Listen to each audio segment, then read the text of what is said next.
развязка болып жатыр. Бұл мына әлем деген кемпинг бар ғой, сол жерде қарастырылады.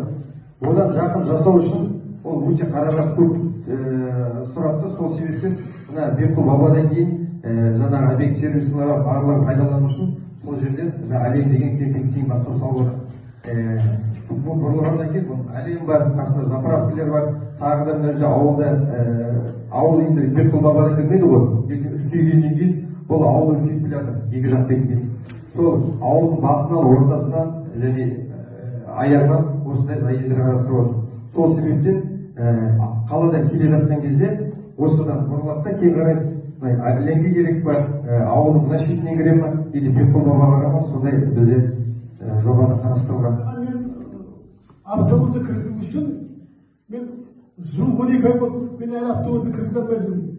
Неге десеңіздер, автобустың жаңағы автопарктың бастығы Астана деген азамат.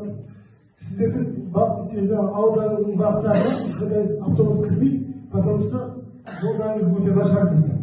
Сол себептен бізге қарай автобусты жібермей отыр. Мына екі бағытта трассаның ар жақ бағытындағы ауыл бар, трассаның мына жақ бетінде ауыл бар, трассаның ар жақ бетінде ауыл бар. Былай қарап тұрсаңыздар, үш бағытта ауыл бар. Бұл ауылдың әрқайсысы санап тұрсаңыздар, әрқайсысында бір 100 арбалы үй бар. Әрде бір 5-6 мыңнан халық бар. Постоянно санағанда бір 20-30 мың халық тұрады. Ал енді осыған сіздерге өтініш тек халықтың атына халыққа сол ауылға бізге автобус кіргізу керек.